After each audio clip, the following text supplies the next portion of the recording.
Okay, this is going to be a quick explanation at the beginning of the subject matter, and then I'm going to do the pseudo-educational claptrap from Wikipedia. Yah, Bull, On.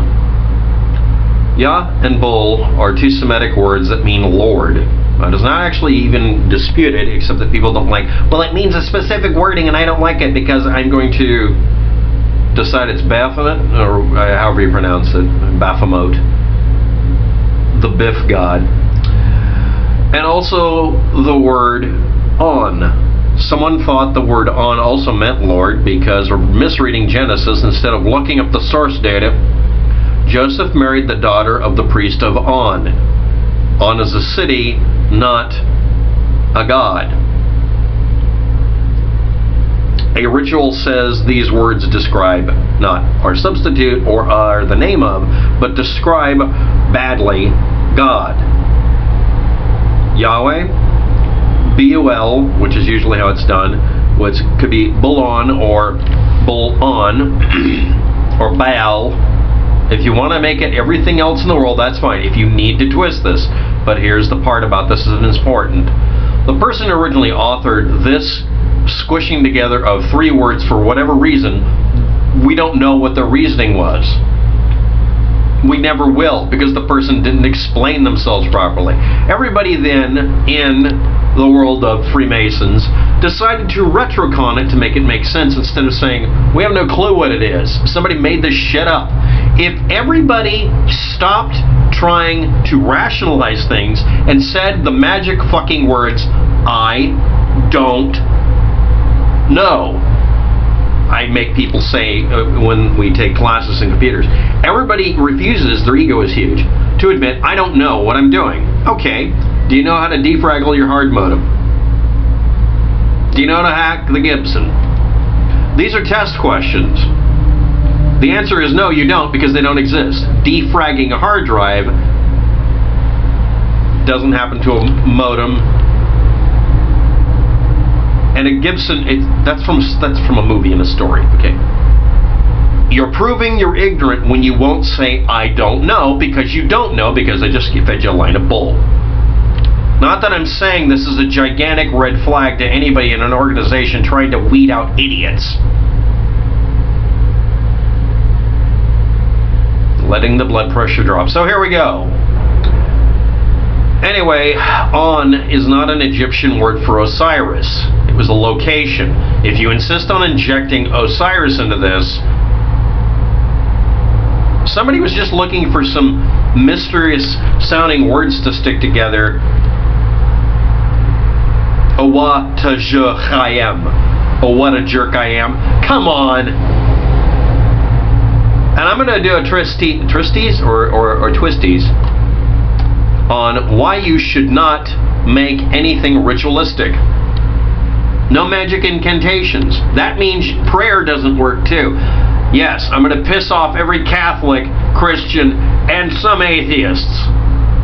Because even hackers do ritualistic bullcrap. We call it voodoo programming. Now here are the other interpretations. These are the three most common. I'm just going for the common ones. Again, I'm going to repeat this. This is the best answer. Somebody screwed up a definition of a couple of words. This was supposed to be three examples of what people use to say God, so someone could stick it into a ritual so that they could say all three of them so that they could be secularized. The only thing worse than a devil worshiper is somebody who won't worship nothing. Damn the atheists.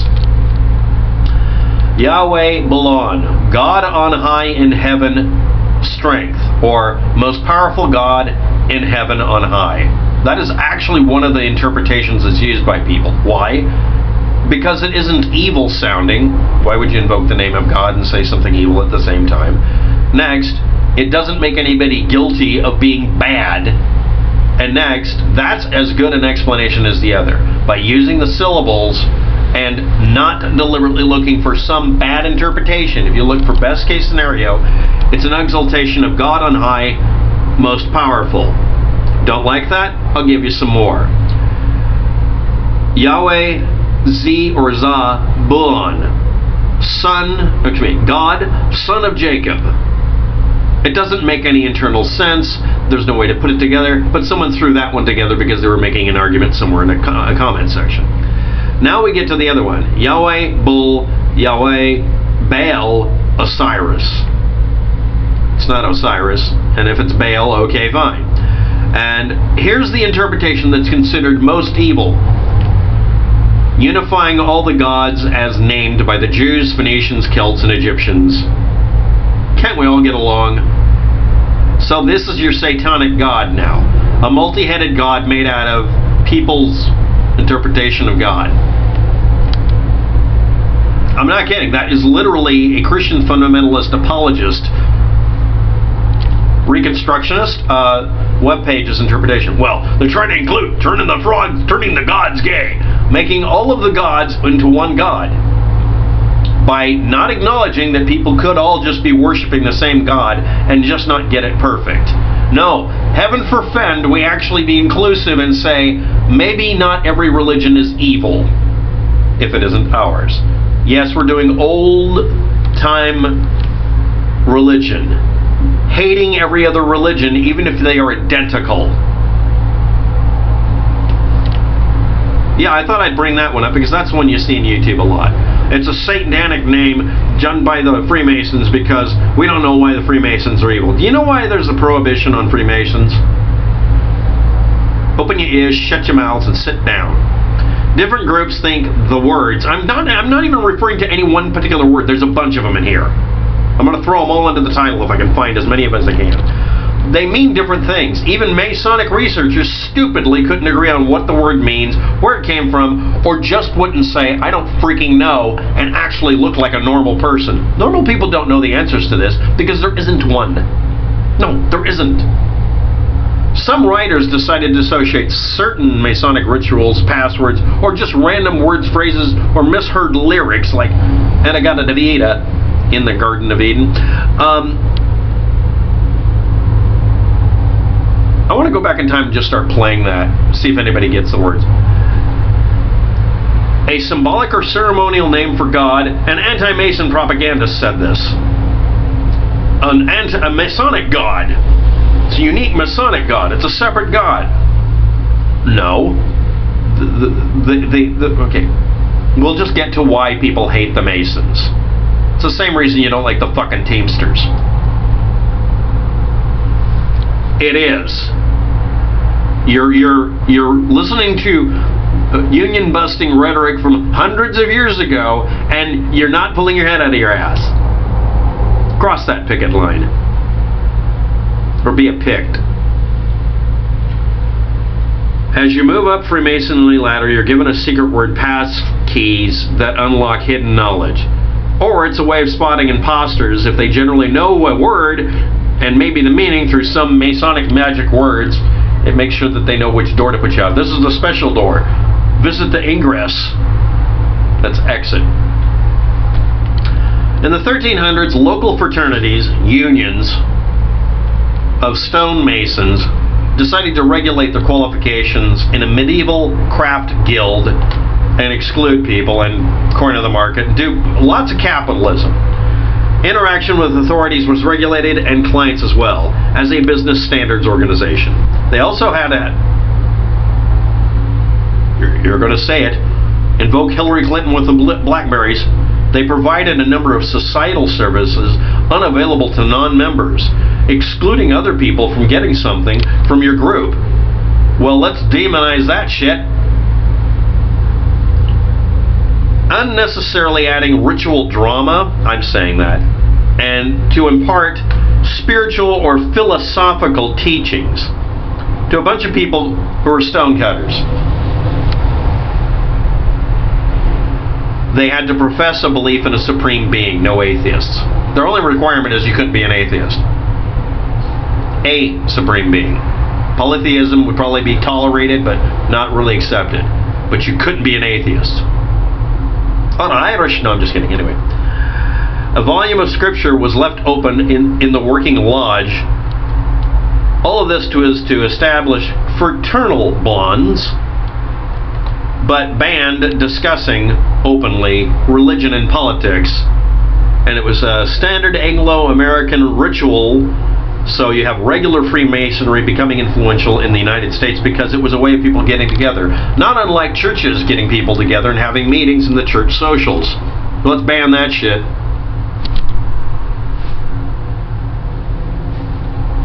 Hail Santa. 1738, Catholic Church, for the care of their souls, prohibited membership in the secret societies like Masonic organizations, since Catholicism and fraternalism were incompatible, because the Masons believe that all religions and none are of equal worth. Let's not all get along. Catholicism is notorious for dividing people up a lot. Get over it. Anyway, 1776 happened. Royal Arch Ritual may have used one or many of these words as a name for an explorer looking for King Solomon's temple in some bullshit story. Let's do Opharians.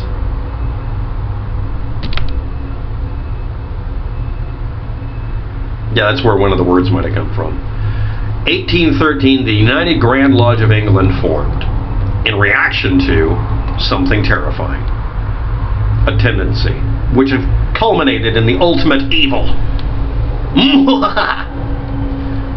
1875, Congress of Supreme Councils decided that as Freemasonry was not really a religion, it shouldn't require a religious belief of any kind, so they started admitting atheists. Dun, dun, dun. Secularity, liberal, adogmatic, progressive, continental Freemasonry with separation of church and state and principles of liberty and consciousness happened. They Americanized it.